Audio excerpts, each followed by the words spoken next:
caring, determined, shy, smart, but stupid. I mean, I guess if I had to pick one, it'd definitely be reliable. Jimmy was... What's one word I would use to describe James? Dependable. Go first, Teddy. One word to describe James. He's shot. Shot, boot. Shot. Inspiring. He's always calm. He's one of the most genuine people that I know. Well, honestly, I guess it would be his ability to keep his temper, and he always knew when to stop playing a video game. Hey, Steven! You here? I'm gonna play your game. Call of Duty? Can't be that bad.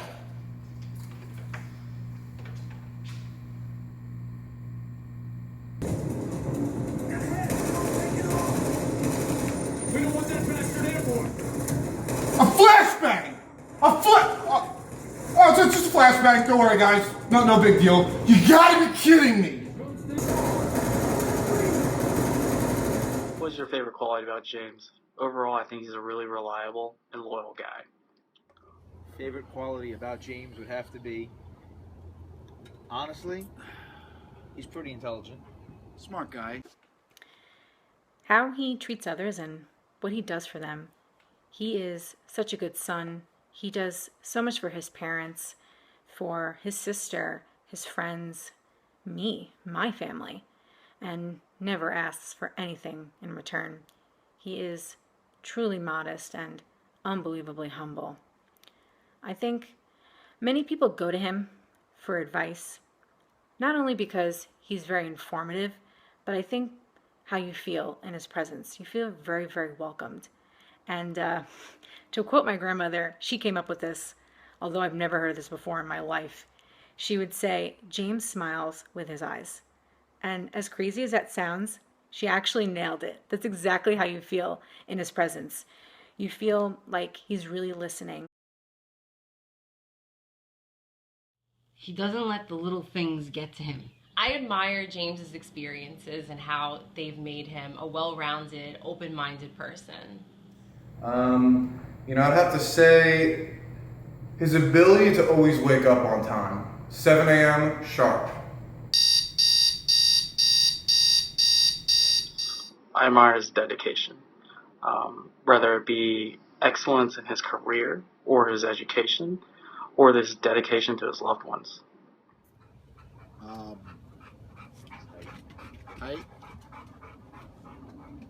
Brutal honesty. Teddy? What do I admire most about James? He gives good advice. Okay. His ambition. He makes me want to become the person that I want to be instead of the person that I already am. And knowing that, I realize that I'm only going to become the best version of myself from being with him. The one thing that I can't stand about D'Amato is the fact that everybody loves him. What is one thing I can't stand about him? I don't know. The timing of his phone calls. Hey, Zabo. I'm not doing much. I just figured this would be a good time to give you a call. What are you doing? Home. I go to pick him up, and I'm in front of his house, and he's just getting into the shower. Waiting, and you gotta wait an I hour. gotta sit outside his house for 35 fucking Unbelievable. minutes. Unbelievable. And then he walks outside and decides to smoke a cigarette when I've been waiting for 35 minutes. Sounds like James. He's very not, he's not punctual. Mm-hmm. Shitbag. Tardy is the word you're looking for. Shitbag. Okay. His ability to wake up in the morning. Apparently, 3 alarm clocks just doesn't cut it.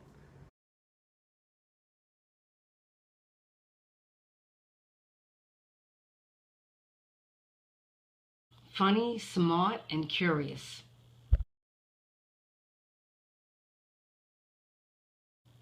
Some of the things he liked to do as a kid, when we went on trips, he liked to look for water towers, he liked to draw, he liked to play army men in the dirt, and he loved Legos. Loved them.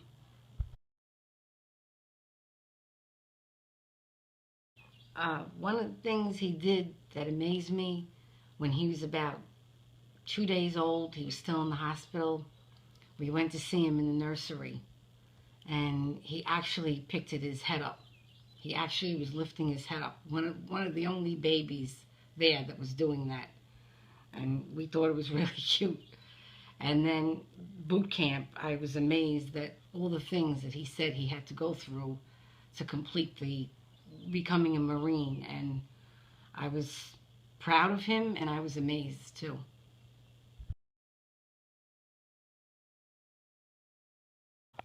Some of the funniest things he did when he was a kid, he used to call my father by his first name.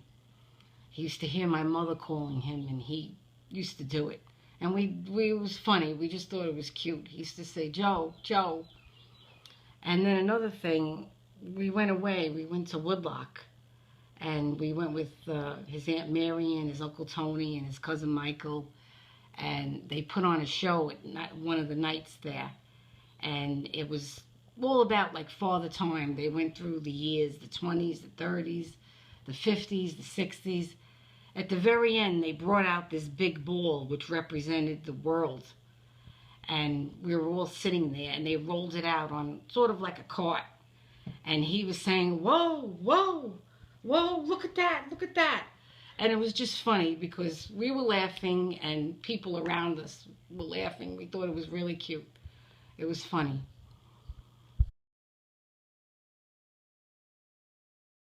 Times that he was there for me was recently when I had to sell my parents' house.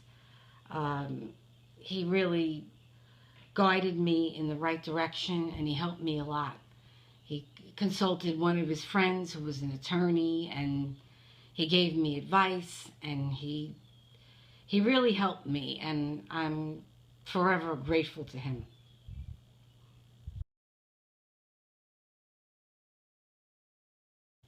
One of the things I'm most proud of is that, of course, he served his country, and he didn't have to go to Iraq.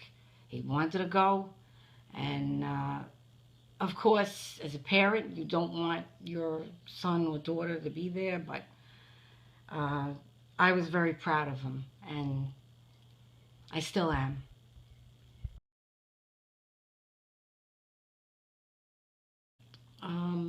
Advice for you when you become a parent, there is really no book, but I would say two things. Love your kids and listen to them. Very important.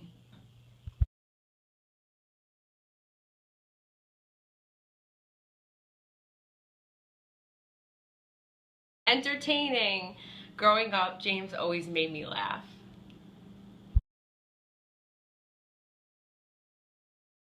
His easygoing nature shifted to always being someone who is present, alert, ready to help, and always bringing out the truth.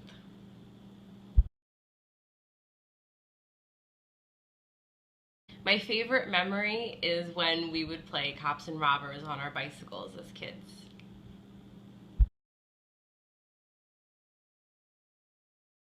When I began the job search process, James helped me write my resume and cover letters. He also gave me the motivation to get out there and always be persistent.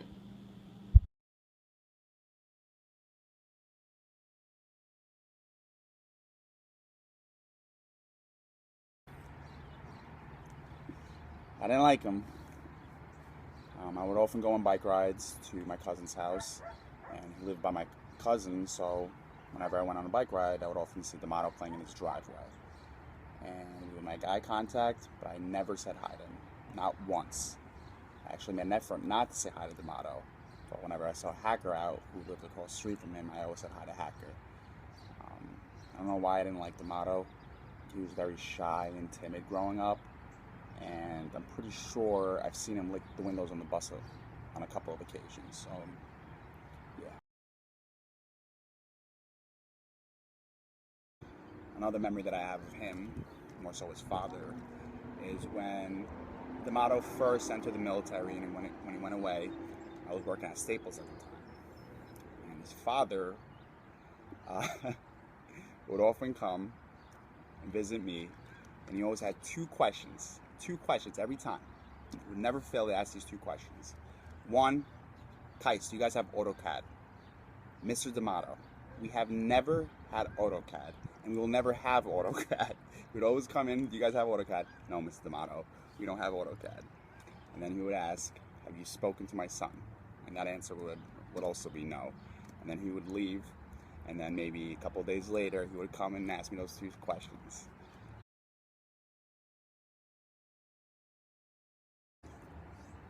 He was, hands down, the worst driver to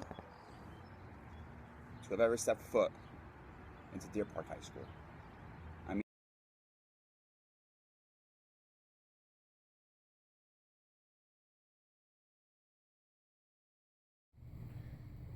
all right, so what was my first impression of Jimmy? Well, I think the first time I met him was in SOI in North Carolina, but we didn't really become real good friends, I guess, until Chesapeake, Virginia. But, I mean, he was a cool guy, fellow New Yorker.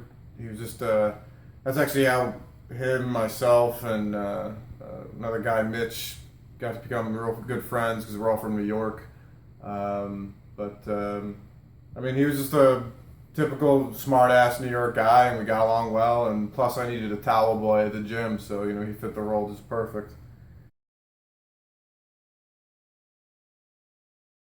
I mean, just like everyone else, I mean, if he could be a skater, he could, i.e., you know, get out of doing something, he would, but, I mean, he was a good Marine. I mean, he could be a turd, but, you know, he could be pretty squared away. I mean, there's too much stuff I could honestly say, and I know his mom's going to watch this, but, I mean, he was a good Marine. He always seemed to be that guy, whenever you're doing something stupid in the Marine Corps, which was, like, all the time, Jimmy was the one that you would turn to your side, and he'd be there going, man, this is BS, you know, or this sucks, you know, so he was a funny guy, you know, definitely one of the favorite guys to serve with.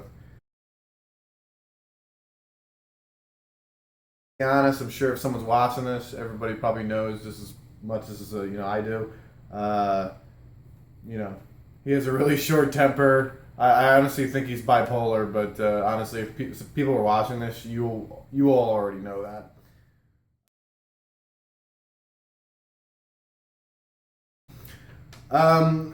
There's too many to list, but one that sticks out is so in our first duty station, or well, whatever, our first duty station where we spent about 2 years was Kings Bay, Georgia, and he was a Humvee driver, and they had me as a team leader. So we were doing this the security drill at this nuclear weapons base. So I'm the team leader in the Humvee, and Jimmy's the driver. So when we both get in the Humvee, him and I look at each other and go, well, this can't be a good mix. And there's this guy who's also on our platoon. His name is Ron Guo. Okay, so Guo is standing in turret. So I'm in the passenger seat. Jimmy's driving. And this other guy, he's standing in the turret. So we're going to do this drill, and Jimmy sees this like 6 foot wide. We thought it was only a couple inches deep, but it must have been like a foot deep of water.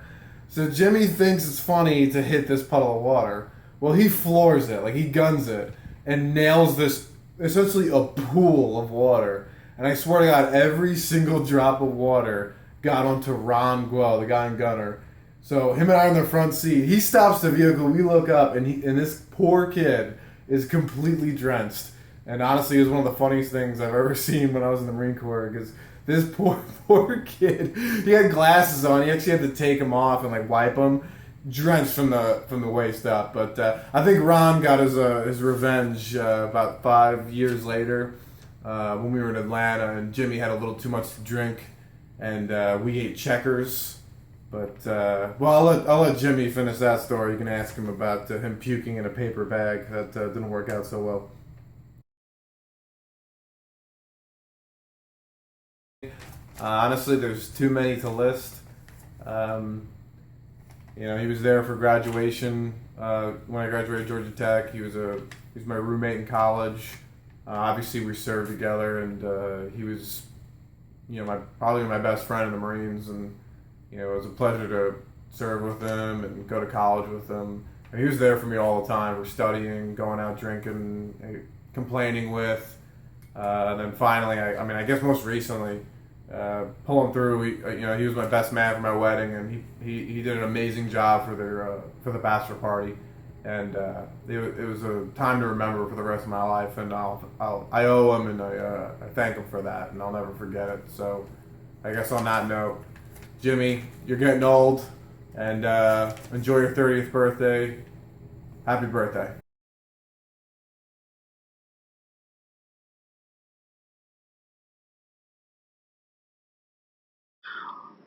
I thought he was a pretty lazy guy, actually. He was a senior Marine standing a really scam post. Kind of hated him.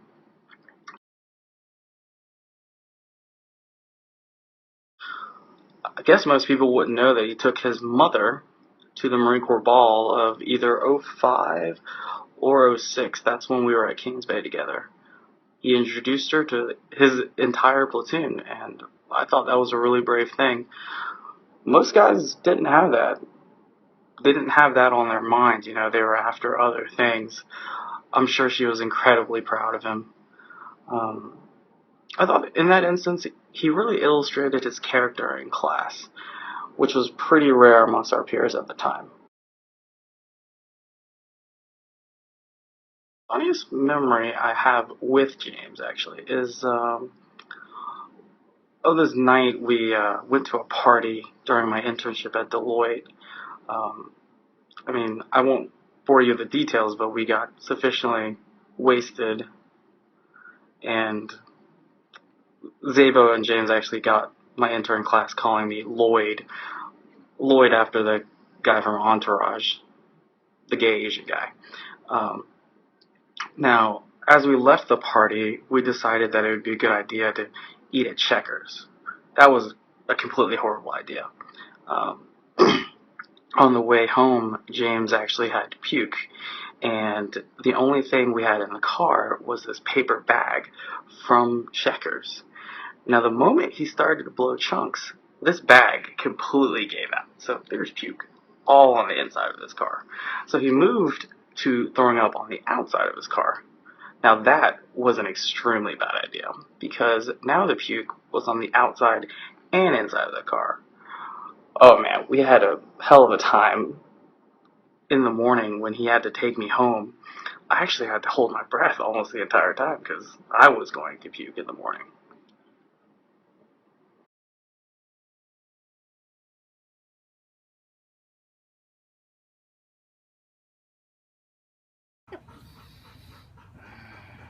We had like 7 people in his Cavalier, and he backed into some girl in the parking lot. In high school, yeah. And her mom was the secretary of the high school. Dana Collins. Yeah. Backed right into her. Yeah. And he didn't even look in his mirrors. Mm-hmm. Looking straight ahead, he's backed Boom! Wait, her body or her car? Oh, her car. And then when he went through the fence. Well, the fence thing too, yeah. That tops the Dana Collins story. Do you want to go eat? Remember, didn't he hit a dog? No, he already said that.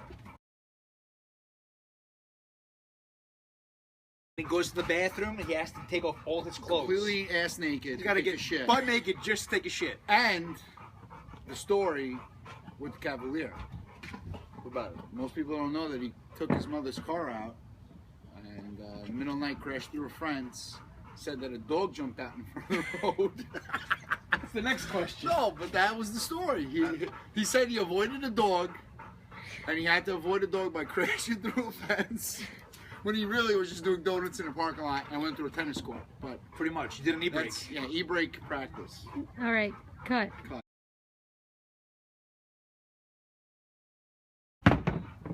Quiet and smart. Quiet and smart. Squared away. Squared away, but yet a little weird at the same time. Yeah, awkward. Awkward. Awkward's the word. He liked playing his trumpet too much. Yes. No, he didn't play the trumpet. What did he play? He played the trombone? Baritone. Yeah. Baritone? Baritone. The big thing. Yeah. The thing that was bigger than him.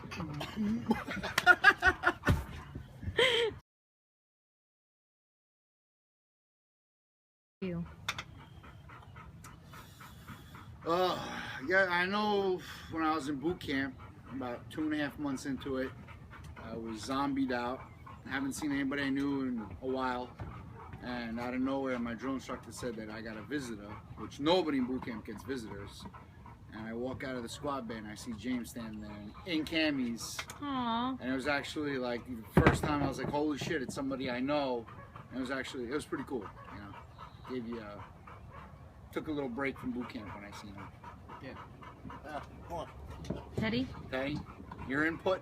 Wait, drink water. Drink water. I don't know. He was never there.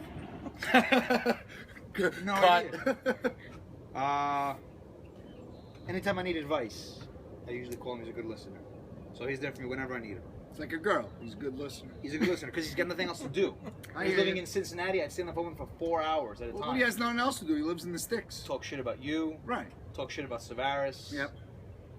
And I would ask him for advice on a wide array of things. Nice. He good advice. All right, closing statement. Happy birthday, James. Happy birthday. You boot. You Shot. And enjoy your 30s because it's all downhill from here. Cheers, Ted. Cheers to him being a boot. Cheers. Cheers. Cut.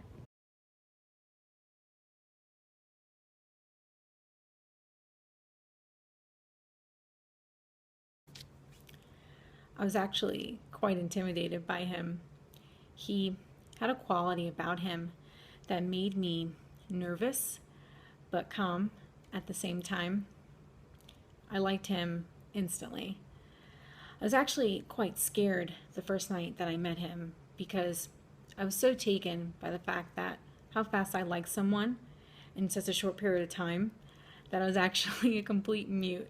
I didn't say 2 words to him. And for anyone who knows me, I'm quite the opposite of shy.